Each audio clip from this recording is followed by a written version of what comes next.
Here's a question almost nobody can answer honestly. If you stopped working today, how long would your money last? For most Americans, the real answer is not long enough. They're quietly on track to outlive their savings, and they have no idea. Start with the number that frames everything. The typical American household near retirement, people in their late 50s and early 60s, has only about $200,000 saved across all their retirement accounts. That has to last potentially for 30 years. 200,000 sounds like a lot until you do the math. Spread across a 30-year retirement, that's only a few $100s a month on top of Social Security. This isn't a problem for the poor. It's squarely a middle-class problem. And it's getting worse. Economists have a clinical name for it. Longevity risk. It sounds technical. In plain English, it's the single scariest financial risk there is. The risk of being alive and out of money at the same time. This is the story of how that risk got built. The savings gap, a Social Security system running on a deadline, the famous 4% rule, and why it's shakier than people think. And finally, what actually fixes it? No fear-mongering, just the math. Let's get into it. First, you have to see the size of the hole, because the gap between what people have saved and what they'll actually need is not a small one. Incur on what a comfortable retirement costs. A common rule of thumb says you'll want to replace around 70 to 80% of your pre-retirement income each year. For a household earning $80,000, that's roughly $60,000 a year you need to generate, most of it from savings and Social Security combined. Now compare that to what people have actually banked. Across all American households, the median retirement account balance is only around $87,000, and that figure is dragged down by the millions of households who've saved essentially nothing at all. And that nothing group is enormous. Roughly half of American households have no dedicated retirement account at all, no 401k, no IRA, nothing. For them, retirement isn't a number that's too small. It's a plan that doesn't exist. And the reason the gap keeps widening is a quiet structural shift. A generation ago, most workers had a pension, a check for life, guaranteed by the employer. Today, in the private sector, only around 15% of workers have access to one. The risk of running out got transferred, silently, from companies onto you. That shift has a name, the move from defined benefit to defined contribution. Translation, the company used to promise you a paycheck for life. Now it just helps you save and wishes you luck. Whether you run out is officially your problem. So if private savings fall short, surely Social Security catches everyone? Is the backstop the whole country leans on? The problem is that backstop is running on a deadline. First, understand how much people depend on it. For about half of seniors, Social Security provides the majority of their income, and for roughly 1 in 4, it's almost everything, 90% or more of what they live on. This isn't a supplement. For millions, it's the whole plan.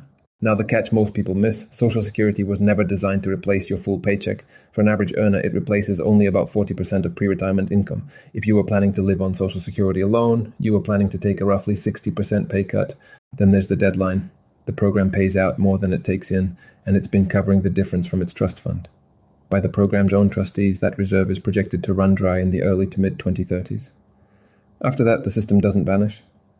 But the math gets ugly. Here's what ugly means. By law, Social Security can only pay out what it collects. So if nothing changes before the trust fund empties, incoming taxes would cover only about 80% of promised benefits. That's not a rumor.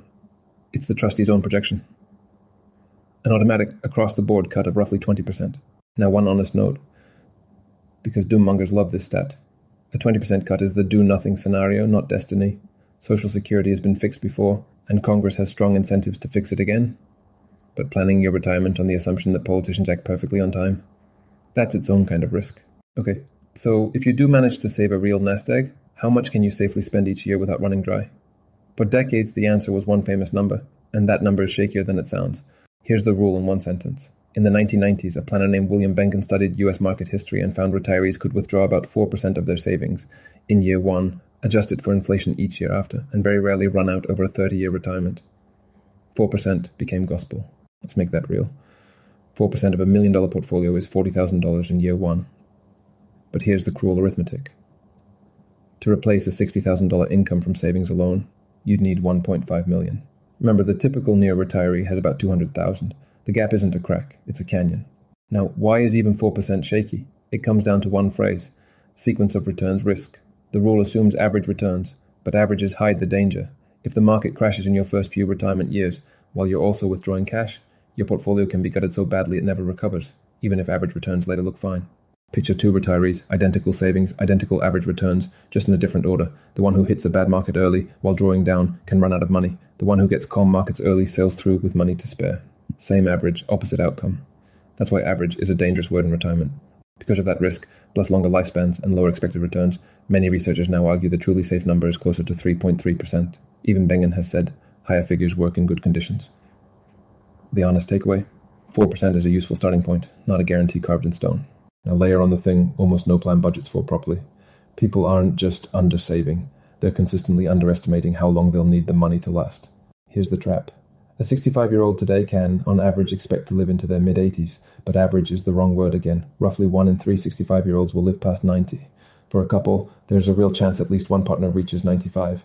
Plan for the average, and you've given yourself a coin flip's chance of outliving the plan. Now add the silent thief, inflation.